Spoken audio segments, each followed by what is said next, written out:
ಎಲ್ಲರಿಗೂ ನಮಸ್ಕಾರ. ರವೀಂದ್ರನಾಥ್ ಟ್ಯಾಗೋರ್ ಅವರು ಬರೆದಂತಹ ಭಾರತೋ ಭಾಗ್ಯೋ ವಿಧಾತ ಇದು ನಮ್ಮ ರಾಷ್ಟ್ರಗೀತೆಯಾಗಿದ್ದು ಯಾವಾಗ ಗೊತ್ತಾ? ನೋಬೆಲ್ ಪ್ರಶಸ್ತಿ ವಿಜೇತ ರವೀಂದ್ರನಾಥ್ ಟ್ಯಾಗೋರ್ ಅವರು ಬರೆದಂತಹ ಬ್ರಹ್ಮೋ ಮಂತ್ರದ ಮೊದಲ 5 ಚರಣಗಳುಳ್ಳಂತಹ ಈ ಗೀತೆಯನ್ನೇ ನಾವು ರಾಷ್ಟ್ರಗೀತೆಯನ್ನಾಗಿ ಮಾಡಿಕೊಂಡಿದ್ದೇವೆ.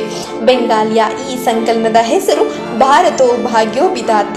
ಸ್ವತಂತ್ರ ಭಾರತದ ಸಂವಿಧಾನ ರಚನಾ ಸಭೆಯಲ್ಲಿ 1950 ಜನವರಿ 24ರಂದು ಅಂಗೀಕರಿಸಿದ ರಾಷ್ಟ್ರಗೀತೆಯನ್ನು ಟ್ಯಾಗೋರ್ ಅವರು ಸಂಪಾದಕರಾಗಿದ್ದಂತಹ ತತ್ವಬೋಧಿನಿ ಪತ್ರಿಕಾ ಎಂಬ ಪತ್ರಿಕೆಯಲ್ಲಿ 1912ರಲ್ಲಿ ಮೊದಲ ಬಾರಿಗೆ ಪಬ್ಲಿಷ್ ಮಾಡಲಾಗುತ್ತೆ.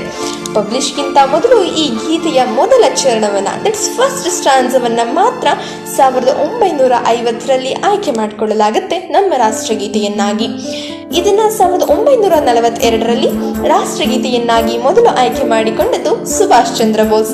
ಇಂಡಿಪೆಂಡೆಂಟ್ ಇಂಡಿಯಾದ ರಾಷ್ಟ್ರಗೀತೆ ಇದೇ ಆಗಿರಬೇಕು ಅಂತ.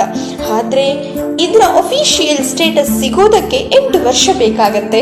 ಇದಕ್ಕೂ ಮುನ್ನ 27 ಡಿಸೆಂಬರ್ 1911ರಲ್ಲಿ ಇಂಡಿಯನ್ ನ್ಯಾಷನಲ್ ಕಾಂಗ್ರೆಸ್ ಕ್ಯಾಲ್ಕಟಾ ಸೆಷನ್ನಲ್ಲಿ ಇದನ್ನ ಮೊದಲ ಬಾರಿಗೆ ಪಬ್ಲಿಕ್ನಲ್ಲಿ ಹಾಡುತ್ತೆ. ಟ್ಯಾಗೋರ್ ರವರೇ ಸ್ವತಃ ಇದನ್ನ ಆಡಿದ್ರು ಅನ್ನೋದು ಗಮನಾರ್ಹವಾಗುತ್ತೆ.